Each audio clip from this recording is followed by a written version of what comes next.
What's going on, guys? It's your boy Tor, and today we're gonna go ahead and take a look at the three new characters that we've had for the last week or so in Hell vs. Ichigo, Kokuto, and Shuren, and we're just gonna go ahead and decide who's best and who's worst.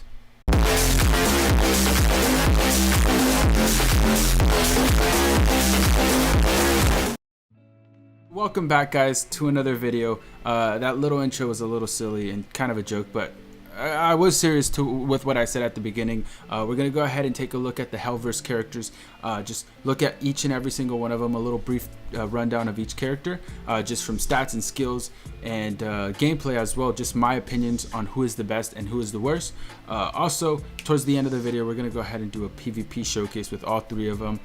Just so we can just end it with that note, just because I haven't done one of those. I've been wanting to do a PvP showcase with them three. So yeah, without further ado, let's go ahead and just take a look at who's the best and who's the worst. I think we're going to start it off with worst to best. So yeah, let's go ahead and get it started. So the first character that we've got on screen is, of course, Shuren, and I did have to put him in as the worst character out of the bunch. So let me explain myself on why I think he is the worst out of the three. Just mainly because of his stats and skills. Stats actually are great. I will not say his stats are bad, because 701 attack with 712 SP, that's insane, right? Those are good numbers, both of those being higher than 700. There's only two in the game, and that's him and Wonderwise. So you know, stats are great. Like, ideally, looking at those stats, you're just thinking, wow, that's insane. But the one thing that lets him down is just his skills. He does have Bruiser, he does have Berserker, both of them being 40% extra damage, but it's not like super noticeable. And if you guys see on the gameplay, you know, we're doing the droplet zone for all three of these characters. He's not hitting like extremely low, but it's just not super hard. And you guys will see by the end of the run that he actually does get the lowest time. Like, it takes him the longest to get through the droplet zone. Maybe it's that I don't have the best accessories, but surprisingly I do have the best accessories for this character. Hell vs. Ichigo and Kokuto, I don't have that great of accessories for him, so for them. But Shuren, I had 30 SP on all accessories. So or no, not 30 I had 30 attack from a Pupples and 30 SP. So we had a little hybrid going, and it just, ideally you would have expected more, and we just didn't get as much as we were hoping for. Aside from that, though, he's still a good character, right? Just not the greatest out of the three. I think he's the worst. Best build, I would actually say the hybrid is probably the best build, because you take advantage of his high SP and attack, both being, of course, over 700, and of course his Bruiser and Berserker being 40. Those, of course, are pretty decent skills, but not the greatest. One thing I will say, though, about this character that is nice is that he does get Bombardment and Debilitator on his special. So he hits super hard, so he gets double hits on his special, and on top of that, he gets extra time on the fire that is inflicted into the enemy. So you guys will see through this gameplay right now as we're talking, the damage is insane. It's insane. It's basically one shot. So that is a thing I will say about him. Oh, and along with, he does not get burned, because he has the no fire duration. He has that new skill that K-Lab added into the game, so that's obviously good. He also has 16 damage reduction. There's a few good things about him.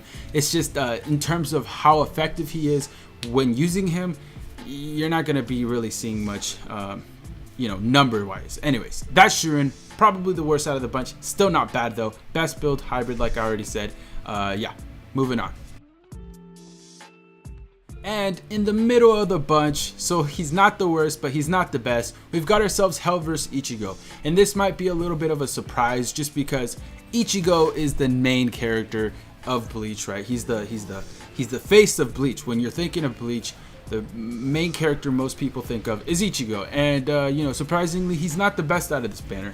At least that's what I found in just the gameplay and stats and everything. But mainly the gameplay. So let me just get into the stats first, and then I'll talk a little bit about what I'm talking about. So 762 attack is awesome, right? That's up there in the highest attacks in the game, along with also having Bruiser, which is 50% extra normal attack, and then also he does get 25% normal attack damage as his soul trait. So if you add all those things together, you think, wow, this guy could be probably the best out of the three. But sadly, it's disappointment.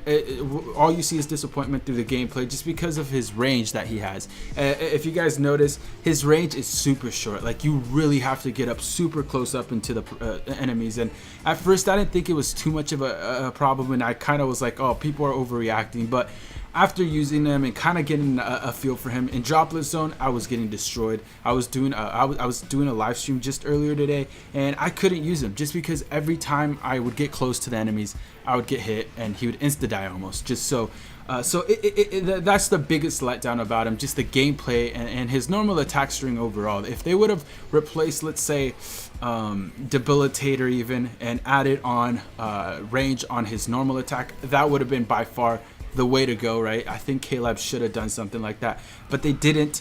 Debilitator is nice on him, but it's just like he only paralyzes through his special, so it's not like you're really getting all that much, right? Anyways, other than that, I mean, his stats, like I said, great attack, pretty decent defense and focus. So his stats are good. Skills also pretty good. Bruiser of 50% is super high. He has Devastation, which he hits pretty hard on his special, but not all that much. Especially if you're going with a Chappie build, you're not going to be seeing much because you're getting rid of the special, so the special isn't going to do much. He does freeze. I mean, not freeze. He does paralyze, which helps through his special. But one thing he does also have that is kind of something that helps him out a little bit more than you would expect is his Vortex. His Vortex actually is super nice. It lasts forever. It doesn't hit much damage, and of course, since he's a normal attack damage character, he can really get those that Vortex. He can really get that combo up through Guild Quest. So yeah, a good Guild Quest character. Probably not the best, but he's still pretty good for Guild Quest. But yeah, Hell vs Ichigo, again, kind of a little bit of a disappointment. He's not the best, surprisingly. Usually Ichigos are usually the best in all banners, right? From all banners that we've had in the past, he's usually the best, but this time around I actually don't think he's the best, which is kind of a shocker. But yeah, that's Ichigo, right in the middle, not the worst but not the best. Anyways, moving on. And for the last character, of course, you guys all guessed it, it's the last one. It's Kokuto. And surprisingly, he is the best in this banner. And there's a lot going for him. And I think he's actually he's not better by a little bit. He's better by a lot. And you guys can see through the gameplay. As I speak, you guys will see how quick he gets through this run. Overall, stats and skills, they did a fantastic job on him. So attack 645 is pretty good, right? Even though he's not an SP or an attack type character, 645 is decent. 745 SP though is obviously his standing out stat. That's super high. And of course, add on the frenzy that he gets, it just helps out so much. Just an overall beast character. He hits super hard, and all of his strong attacks are super cool. His first one is kind of a lunge one. His second one, it just gets everyone in front of him. But the third one is actually super awesome. I love it because it saved me so many times. Sometimes you kill a crowd, and then they spawn right in front of you, and it's like you're pretty screwed, right? If you get hit by one or two of the enemies, you're screwed, especially in like Drop It Zone or Inheritance Zone. And what you guys can see through the gameplay is that third strong attack just annihilates everyone. And the nice thing about it is you don't have to be the best at like positioning. It just attracts all the enemies around you, and it puts them into the middle, and it just does a large explosion. It's a lot of damage, hits a lot of times, right? It hits so many times. So it's also nice, of course, for Guild Quest to move up your combo and get a better combo overall. Yeah, this character is awesome. There's not much bad to say about him. I really enjoy him as a character. His third strong attack does inflict weakening as well with his special. That's the only thing that could have been nice, is that if they added that onto, let's say, his normal attack at least, that would have been nice. But it's not too much of a, like, that's a flaw that I would take any day, right? Like, it's not bad at all. Yeah, again, he has Frenzy as one of his skills, but he also has Bruiser, which improves the damage of his normal attack, and he also gets Long Reach, which kind of frustrates me because it would have been a lot nicer if Ichigo got it, right? I wouldn't have mind if Kokuto would have had Ichigo's range and Ichigo would have had Kokuto's range, like on his normal attack. It would have made Kokuto a little bit worse, right? It would have made him so his normal attack would have been screwed. But, it would have made Ichigo a lot better. So, that kind of frustrates me that they did that with Kokuto but not Ichigo. Either way though, it's nice because we get an overall beast, and I managed to pull Kokuto, so I love him. And yeah, he also gets Debilitator. All of these characters got Debilitator, which is awesome because they all inflict status ailments. But yeah, that's Kokuto. His recharge time minus 12% recharge as well is also fantastic. It helps out in guild quests, not so much in PvP, but guild quests for sure, which is in my opinion more important and overall, yeah, more beneficial for your account. So yeah, best builds for this guy is obviously the strong attack damage or strong attack recharge time. I forgot to add the strong attack recharge time. Either or. Of course, strong attack damage probably more in PvP, strong attack recharge time in any other game mode.